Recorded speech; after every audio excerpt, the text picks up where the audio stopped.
What's going on, guys? It's Ben Brewster here, Tread Athletics, and today I want to discuss why narrow plyo walls are such a big problem for pitchers trying to improve their mechanics.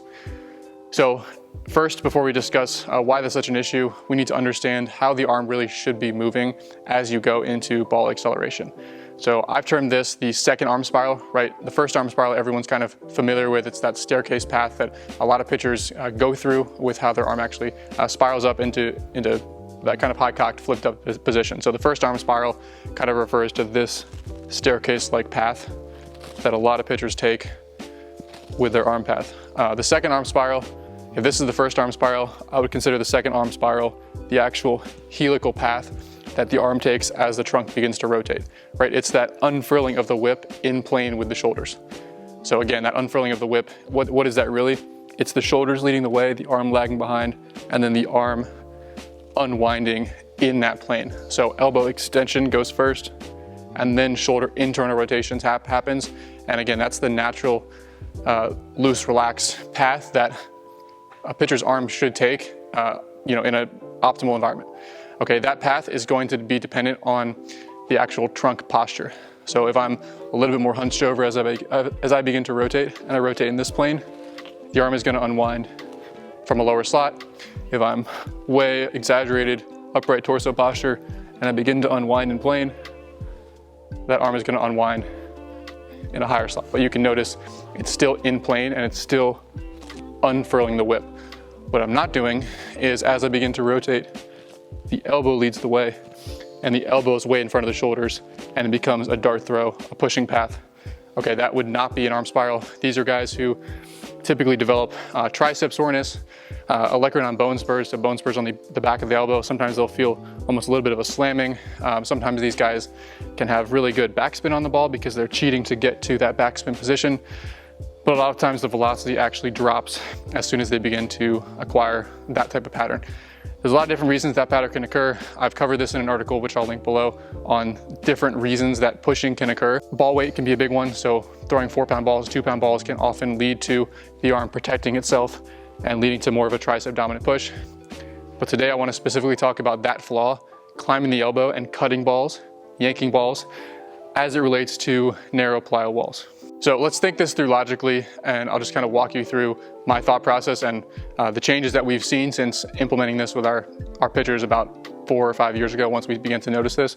If I'm throwing a Plyocare ball into a narrow plyo wall, so I've got a band set up here, kind of mimicking what a lot of these narrow plyo walls 4 or 5 feet wide would look like, that I've seen at college level, high school level. If you just give an athlete a plyo wall like this and you tell them to do, let's say, pivot pickoffs, or you tell them to do a rocker throw, what's the default in their head? The default is going to be execute that drill, try to hit somewhere in the center of the wall. They're going to pick a central focal point and they're going to try to hit the wall. They're not going to obviously try to miss the wall completely. If they hit a ball here and it bounces off, right, they're going to try to make the adjustment and make sure they're hitting the wall. So that's the default that an athlete's going to go through when they have a narrow plyo wall. So if I just go through my arm path, I'm about 5 feet in front of the wall. If I just go through, again, what we talked about, where the arm actually spirals out and around and that whip unfurls, right? If I take this release point and I'm imagining that I'm throwing 60 feet straight in front of me to, let's say, a partner catcher just standing upright, I'm trying to hit him in the chest. If we take that position right there and I go to where this ball is in space, right? This is my release point. This is where I release the ball. The angle of this ball as it travels to that catcher, 60 feet in front of me, it's going to be traveling on this line at an inwards angle to the target, and it's going to hit the wall somewhere right around here. Right, so the place where my arm slot would hit the wall, if I line up central to the net, central to the plyo wall, and I execute my regular arm spiral, my regular arm path, without changing anything, without compensating, that ball is not going to hit the wall. Now, for someone who's a very high arm slot, someone who's naturally up here, right, that is potentially going to hit the wall, but it's going to hit it kind of on the edge right here. So depending on the arm slot, that ball might hit the wall somewhere between here for high arm slot guy, 3/4 guy, lower slot guy like myself, sidearm guy, somewhere down here, right? That's what would naturally happen, especially if you had a wide net or a wide Plyocare wall. But what happens instead, guys don't let that happen. And so let's say I go through a rocker drill. The elbow begins to climb and they dart through it so that they can hit the wall dead center. And so, as we already went through, if you begin to accelerate with the elbow leading the way, rather than the torso leading the way, the arm lagging back and unfurling like a whip, then that's when you get tricep issues, lectin on bone spur issues, slamming issues. The ball will typically cut as well because now you've yanked your arm in front of your torso and you're releasing the ball way further out front relative to where your torso is. So guys that kind of develop this subtle bad habit, a lot of times as a coach, you'll notice their first 3, 4, 5, 6 throws in catch play have a lot of cut to them, or they're kind of yanking them down in glove side. If you're a pitcher, you'll notice the same thing. Cutting is really, really common. So just be aware of that. That's the very typical compensation that we see when pitchers throw to a narrow plyo wall. So some coaches don't even realize this is going on, and their athletes are just all pushing and cutting the ball, right? That's obviously not good, but a lot of coaches, they've started to catch on. This can be an issue, and so what do? One of the common solutions is to just take that narrow plyo wall that they've spent 3 weeks building and they're all proud of, and they move it over to the side, and they just have the pitcher kind of staring at blank space and tell them, hey, try to hit the wall over here. All right, there's some guys that can work for. That's certainly a better solution than just having every single guy dart throw the ball into the target. My problem with this, as well as for certain guys, if you put you tape an X or you tape a circle or you give them a specific target to try to hit on the plyo wall. My problem with this is the same issue if you think of like a quarterback throwing an arm side pass. If I'm a quarterback and suddenly there's a receiver over there and I try to throw it to him, what am I not doing? Well, I'm not actually completing my rotation through the actual target. I'm not directing everything and finishing my trunk rotation. I cut off my rotation and my delivery now takes me over here. So that's really common. What you'll see is that guys start cheating to the target. They start cheating to that arm side offset narrow plyo wall versus actually directing everything straight through the center of where their focal point is and just allowing that arm to naturally unfurl where it unfurls. So when we kind of evaluate the different options, 99 times out of 100, we'd rather just have that athlete throwing to a wide enough net or hard plyo surface or wall, and they can just not have to think about it, direct their intent, direct their focus through a central point, and then just let their arm go, relax, unfurl where it naturally wants to go, and not have to worry about throwing to blank space and making sure it hits the wall, not have to worry about trying to perfectly hit this target up an arm side. So our solution is pick a central point, right? Maybe this is the central point. This is my line. This is where I'm imagining there's a catcher 60 feet away. So I'm directing my lower half, I'm directing my rotation, I'm directing my trunk, my torso, everything through that point. And then I'm just letting my arm unfurl wherever it naturally wants to unfurl. And I'm letting that ball hit the net wherever it would naturally hit the net.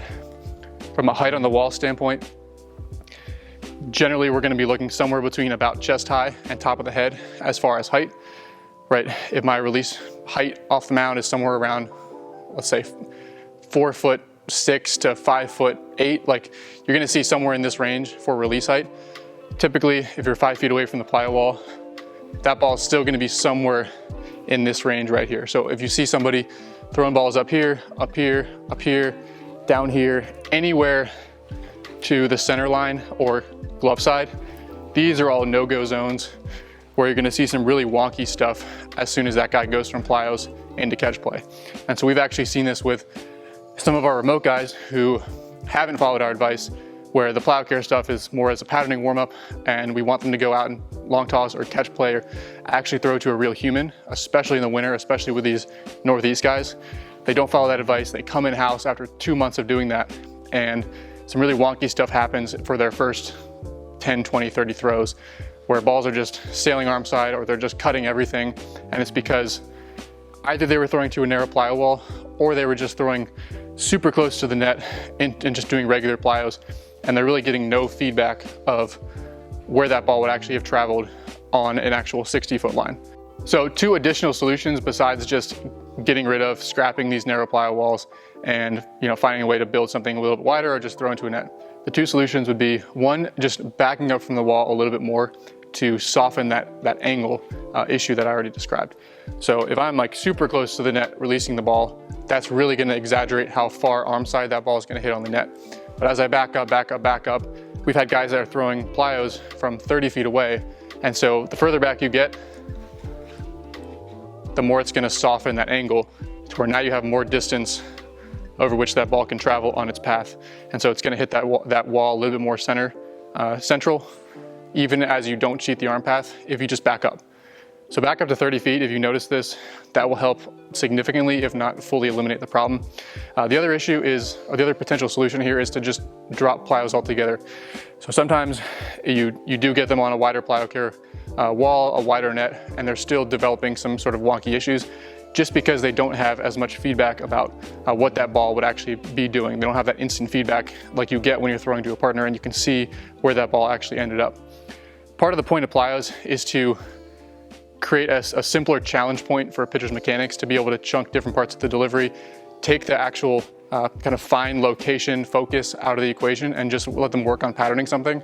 And now you add in that layer of complexity, take them into actual catch play, and they can work on adding that location piece in. But some guys really just do struggle without that feedback in Plyocare drills. And so we will sometimes scrap plyos altogether, sub out the Plyocare balls for hard weighted baseballs, or even just a regular baseball sometimes, 4, 5, 6, 7 ounce weighted balls, and have them actually do these similar drills in their catch play. So maybe they're doing a rocker drill on their Plyocare drills, it's creating some sort of issues. We can drop out a red plyo ball, yellow plyo ball for a 7 or 5 ounce weighted ball and have them do these throws sub-max at 60 feet to a partner. And a lot of times that will clean up most of these issues by just taking these angles out of the equation and giving them more immediate feedback. So that can be another easy solution, a second solution, if you're noticing any sort of cutting, pushing issues with your guys, regardless of the narrow plyo wall or not. So to conclude, I'm really not a fan of these narrow plyo walls. It can create a ton of compensations. It can lead to hiking the elbow, pushing. You're typically going to see a velocity decrease and potentially posterior elbow pain as well. So if you can find a way to mitigate this issue, either by backing up from the wall, either by ditching plyos altogether and doing these drills in catch play, or by finding a way to throw with a little bit of a wider target, these are all better solutions than ignoring the problem. So hopefully you guys are now aware of the issue that we commonly see. You understand how to attack it, how to address it. If you have any questions about this video, drop a comment down below. I'd be happy to discuss it. And finally, subscribe to this channel if you're not already. We'll see you guys in the next video. Thanks for watching.